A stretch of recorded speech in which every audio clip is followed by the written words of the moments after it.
Hi friends, welcome to Shami's kitchen. എല്ലാവർക്കും സുഖമാണല്ലോ. ഇന്ന് നമ്മൾ തയ്യാറാക്കുന്നത് നമുക്കെല്ലാവർക്കും ഒരുപാട് പ്രിയപ്പെട്ടതും അതുപോലെ തന്നെ നമ്മൾ പുറത്തുനിന്ന് കടയിൽ നിന്നൊക്കെയാണ് സാധാരണ വാങ്ങാറുള്ളതുമായ നമ്മുടെ ക്രീം ചീസാണ് തയ്യാറാക്കുന്നത്. വളരെ സിമ്പിളായിട്ട് പെട്ടെന്ന് തയ്യാറാക്കി എടുക്കാൻ പറ്റുന്നതാണ്. അപ്പോൾ എല്ലാവരും ഒന്ന് സ്കിപ്പ് ചെയ്യാതെ കണ്ടേക്കണം. കൂടെ തന്നെ നമ്മുടെ ഈ ഷമീസ് കിച്ചൻ ചാനൽ ഇതുവരെയും സബ്സ്ക്രൈബ് ചെയ്യാത്തവരുണ്ടെങ്കിൽ അല്ലെങ്കിൽ ഇത് ആദ്യമായിട്ടാണ് കാണുന്നതെങ്കിൽ പ്ലീസ് ഒന്ന് സബ്സ്ക്രൈബ് ചെയ്തേക്കണേ. കൂടെ തന്നെ ആ തൊട്ടടുത്ത് കാണുന്ന ബെല്ലൈക്കനിൽ ഓൾ കൂടി ഒന്ന് മറക്കാതെ പ്രസ് ചെയ്തേക്കണം. എന്നാൽ ശരി, നമുക്ക് വേഗം വീഡിയോയിലേക്ക് പോകാം. നമ്മുടെ ഈ ക്രീം ചീസ് തയ്യാറാക്കി എടുക്കാനായിട്ട് വളരെ സിമ്പിളാണ്. അപ്പോൾ അതിന് വേണ്ടിയിട്ട് ഞാനിപ്പോൾ ഇതുപോലൊരു കടായി അടുപ്പത്തേക്ക് വെച്ചിട്ടുണ്ട്. അപ്പോൾ ഇച്ചിരി കുഴിവുള്ളൊരു കടായി എടുക്കണം. അപ്പോൾ അതിലേക്ക് ഫസ്റ്റ് നമുക്ക് വേണ്ട എന്താണെന്ന് വെച്ചാൽ പാലാണ്.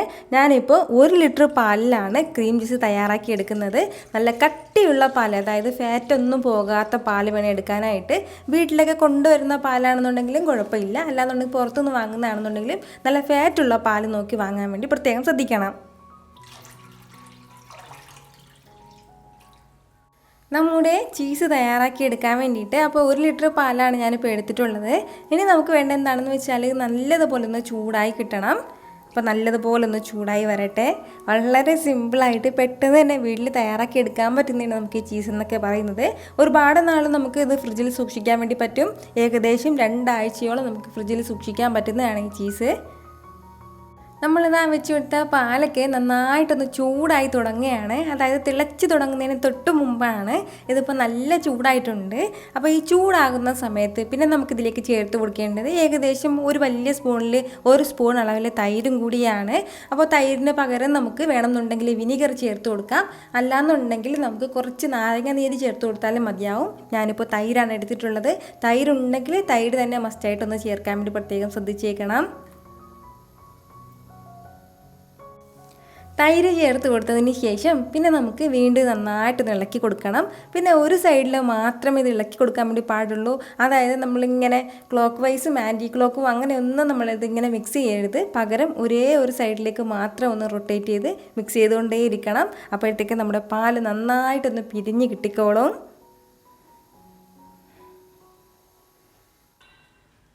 ഏകദേശം ഒരു 2 മിനിറ്റോളം നമ്മൾ ഇളക്കി കൊടുത്തുകൊണ്ടേയിരിക്കണം. അപ്പോഴത്തേക്കും പാലൊന്ന് പിരിഞ്ഞു തുടങ്ങും.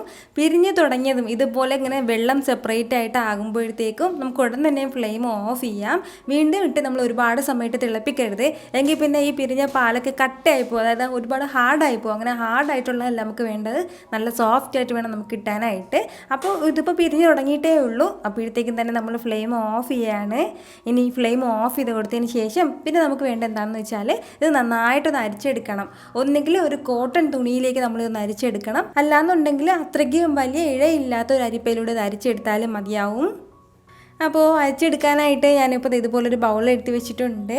ഇതിലേക്ക് ഞാനിപ്പോൾ ഇതുപോലൊരു അരിപ്പയാണ് എടുത്തിട്ടുള്ളത് കേട്ടോ. അപ്പോൾ ഈ അരിപ്പയിലേക്ക് ഒന്ന് അരിച്ചെടുക്കാം.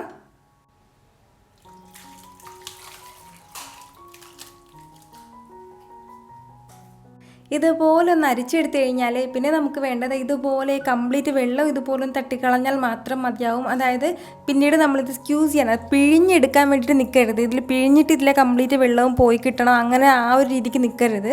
ചെറിയ രീതിയിൽ ഇതിലുള്ള വെള്ളം കംപ്ലീറ്റ് ആയിട്ട് ഇപ്പോൾ പോയിട്ടുണ്ട്. ഇങ്ങനെ തുള്ളിയായിട്ട് വെള്ളം വരുന്നത് കുഴപ്പമില്ല. അപ്പോൾ ഈ ഒരു രീതിക്ക് വേണം നമ്മളിത് അരിച്ചെടുക്കാനായിട്ട്. അതായത് കുറച്ച് മോയ്സ്ചർ, കുറച്ച് വെള്ളം അതിലുണ്ടാവണം. ആ ഒരു രീതിക്ക് വേണം നമുക്കിത് കിട്ടാനായിട്ട്. ഇത്രയും ആയിക്കഴിഞ്ഞാൽ പിന്നെ നമുക്ക് ഇതിപ്പോൾ നല്ല ചൂടാണ്. അപ്പോൾ ഈ ചൂടൊന്ന് ചെറുതായിട്ടൊന്ന് മാറിയതിന് ശേഷം മിക്സിയുടെ ജാറിലേക്ക് ഒന്ന് മാറ്റാം. ഇതൊന്ന് നന്നായിട്ട് ബ്ലെൻഡ് ചെയ്തെടുക്കാൻ വേണ്ടിയിട്ട് മിക്സിയുടെ ജാറെടുത്ത് വെച്ചിട്ടുണ്ട്. ഇനി നമുക്ക് വേണ്ടത് ചെറുതായിട്ട് തണുത്തിട്ടുള്ള നമ്മുടെ പാൽക്കട്ടയും കൂടി ഒന്ന് ചേർത്ത് കൊടുക്കാം. അപ്പോൾ ഞാൻ പറഞ്ഞതുപോലെ പ്രത്യേകം ശ്രദ്ധിക്കണം. അതായത് ഇപ്പോഴും കുറച്ച് വെള്ളം ഇതിലേക്ക് വരുന്നുണ്ട്. അപ്പോൾ ഈ ഒരു രീതിക്ക് വേണം നമ്മൾ ഇതിലേക്ക് ഇട്ടിട്ട് മിക്സിയിൽ നന്നായിട്ടൊന്ന് ബ്ലെൻഡ് ചെയ്തെടുക്കാൻ വേണ്ടിയിട്ട്. അതിലുള്ള വെള്ളം കംപ്ലീറ്റ് ആയിട്ട് ഇങ്ങനെ പിഴിഞ്ഞ് കളയരുത്. അപ്പോൾ ഈ ഒരു രീതിക്ക് വേണം നമുക്ക് കിട്ടാനായിട്ട്. എന്ന് വെച്ചിട്ട് ഒരുപാട് വെള്ളവും അതിലേക്ക് ചേർക്കാൻ പാടില്ല. ഇനി ഇതിലേക്ക് നമുക്ക് വേണ്ടത് ഒരല്പം ഉപ്പും കൂടിയാണ്. വളരെ കുറച്ച് മാത്രമേ ഉപ്പ് ചേർക്കാൻ പാടുള്ളൂ, ഒരുപാട് ഉപ്പ് ചേർക്കരുത്. അപ്പോൾ വളരെ ലൈറ്റായിട്ടൊരല്പം ഉപ്പും കൂടി ചേർത്ത് കൊടുത്തിട്ടുണ്ട്. ഇനി നമുക്ക് വേണ്ട എന്താണെന്ന് വെച്ചാൽ ഇത് നന്നായിട്ടൊന്ന് ബ്ലെൻഡ് ചെയ്തെടുക്കണം. അതായത് ഇങ്ങനെ ക്രീം പോലെ വരും. നമ്മളിപ്പോൾ തൈരൊക്കെ നമ്മൾ മിക്സിയിലിട്ട് അടിച്ചെടുക്കുമ്പോഴത്തേക്ക് നല്ല ക്രീമായിട്ട് വരില്ലേ, അതേപോലെ തന്നെ മയോനൈസൊക്കെ നമ്മൾ തയ്യാറാക്കി എടുക്കുമ്പോഴത്തേക്ക് നല്ല ക്രീമി ആയിട്ട് വരില്ലേ, അതുപോലെ തന്നെ നല്ല ക്രീമി ആയിട്ട് ഒരല്പം പോലും കട്ടയില്ലാതെ നമുക്ക് കിട്ടും. അതുവരെ നമ്മൾ മിക്സിയിലിട്ട് ചെറുതായിട്ട് ഇങ്ങനെ ബ്ലെൻഡ് ചെയ്തുകൊണ്ട് ഇരിക്കണം. എന്നാൽ ശരി, ഞാൻ പെട്ടെന്ന് പോയി ഇതൊന്ന് ബ്ലെൻഡ് ചെയ്ത് എടുത്തിട്ട് വരാം. നമ്മുടെ ചീസെല്ലാം ഞാനിപ്പോൾ ഇതുപോലെ നല്ല സൂപ്പറായിട്ട് ബ്ലെൻഡ് ചെയ്ത് എടുത്തിട്ടുണ്ട്. നിങ്ങൾക്കിത് കാണുമ്പോൾ തന്നെ അറിയാമല്ലോ, ഒരല്പം പോലും തരിയൊന്നും ഇല്ലാതെ നല്ല സ്മൂത്തായിട്ടാണ് നമുക്ക് ഈ ചീസ് കിട്ടിയിട്ടുള്ളത്. അപ്പോൾ നമ്മുടെ ഈ ക്രീമി ചീസ് ഇതുപോലെ ഈസി ആയിട്ട് നമുക്ക് വീട്ടിൽ തന്നെ തയ്യാറാക്കി എടുക്കാവുന്നേ ഉള്ളൂ.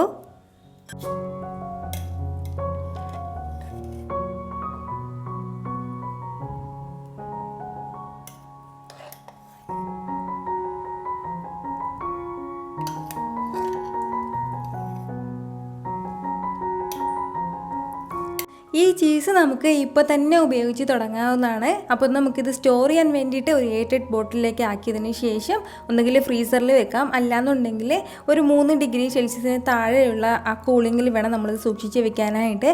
മാക്സിമം 2 ആഴ്ച വരെ നമുക്കിത് സൂക്ഷിച്ച് വെക്കാൻ വേണ്ടി പറ്റും. എന്നാലും ഒരാഴ്ച കൊണ്ടൊക്കെ പെട്ടെന്ന് തീർക്കുന്നതായിരിക്കും ഏറ്റവും നല്ലത്. അപ്പോൾ ഞാനിതുപോലെ തയ്യാറാക്കിയതിന് ശേഷം ഒരു 5-6 ദിവസം കൊണ്ട് തന്നെ അത് പെട്ടെന്ന് തീർന്നേക്കും. അപ്പോൾ ഈ ഒരു രീതിയിൽ നമുക്ക് ക്രീം ചീസ് നല്ല സൂപ്പറായിട്ടുള്ള വീട്ടിൽ തന്നെ തയ്യാറാക്കാൻ പുറത്തുനിന്ന് വലിയ കാശൊന്നും കൊടുത്ത് വാങ്ങേണ്ട ആവശ്യമേ ഇല്ല. അപ്പോൾ തയ്യാറാക്കി നോക്കിയതിന് ശേഷം നിങ്ങളുടെ ഫീഡ്ബാക്ക് എനിക്ക് മറക്കാതെ ഒന്ന് അറിയിച്ചേക്കണം. ഇത് ഇപ്പോൾ തന്നെ എടുത്ത് കഴിക്കാനായിട്ട് വളരെ ടേസ്റ്റി ആയിട്ടാണ് ഉള്ളത്. നമ്മളിങ്ങനെ എടുത്ത് കഴിച്ചുകൊണ്ടേയിരുന്നു പോവും. അപ്പോൾ ഒരല്പം ഉപ്പൊക്കെ ചേർത്തേക്കണം, എങ്കിൽ മാത്രമേ നമുക്കതങ്ങനെ ആ ടേസ്റ്റ് കറക്റ്റായിട്ട് അറിയാൻ പറ്റുള്ളൂ, ആ ഫീലിംഗ് ഉണ്ടാവുള്ളൂ. അതിന് വേണ്ടിയിട്ടാണ്. ഇത് നമുക്ക് എന്തിൻ്റെ കൂടെയൊക്കെ എന്ന് വെച്ചാൽ ഞാൻ പ്രത്യേകിച്ച് പറയേണ്ട ആവശ്യമില്ല. നമ്മുടെ ക്രീം ചീസ് എന്തിനൊക്കെ യൂസ് ചെയ്യുമോ അതിനൊക്കെ നമുക്കിത് ഉപയോഗിക്കാവുന്നേ ഉള്ളൂ. അപ്പോൾ നമുക്ക് ബ്രെഡിൽ വെച്ചിട്ട് സ്പ്രെഡ് ചെയ്തിട്ട് അങ്ങനെ ഉപയോഗിക്കാം, അല്ലാന്നുണ്ടെങ്കിൽ വേറെ എന്തിനു വേണമെങ്കിലും നമുക്കിത് എടുക്കാവുന്നേ ഉള്ളൂ. അപ്പോൾ ട്രൈ ചെയ്ത് നോക്കിയതിന് ശേഷം നിങ്ങളുടെ ഫീഡ്ബാക്ക് എനിക്ക് മറക്കാതെ ഒന്ന് അറിയിക്കണം. കാരണം നിങ്ങളുടെ ഫീഡ്ബാക്ക് കാണുമ്പോഴായിരിക്കും അത് മറ്റുള്ളവർക്കും തയ്യാറാക്കി നോക്കാനുള്ള ഒരു പ്രചോദനം ഉണ്ടാകുന്നത്. അപ്പോൾ ഈ വീഡിയോ നിങ്ങൾക്ക് ഇഷ്ടമായിട്ടുണ്ടെന്നാണ് എൻ്റെ വിശ്വാസം. ഇഷ്ടമായാൽ ഇതെല്ലാവർക്കും, നിങ്ങളുടെ ഫാമിലിക്കും ഫ്രണ്ട്സിനും എല്ലാവർക്കും ഒന്ന് ഷെയർ ചെയ്ത് കൊടുക്കാൻ മറക്കരുത്. വീണ്ടും നല്ലൊരു ഉഷാറ് വീഡിയോ ആയിട്ട് ഞാൻ വരുന്നതായിരിക്കും. അതുവരേക്കും എല്ലാവരും ഹാപ്പി ആയിട്ടിരിക്കുക, സന്തോഷമായിട്ടിരിക്കുക, എല്ലാവരും സേഫ് ആയിട്ടിരിക്കണം. Take care friends.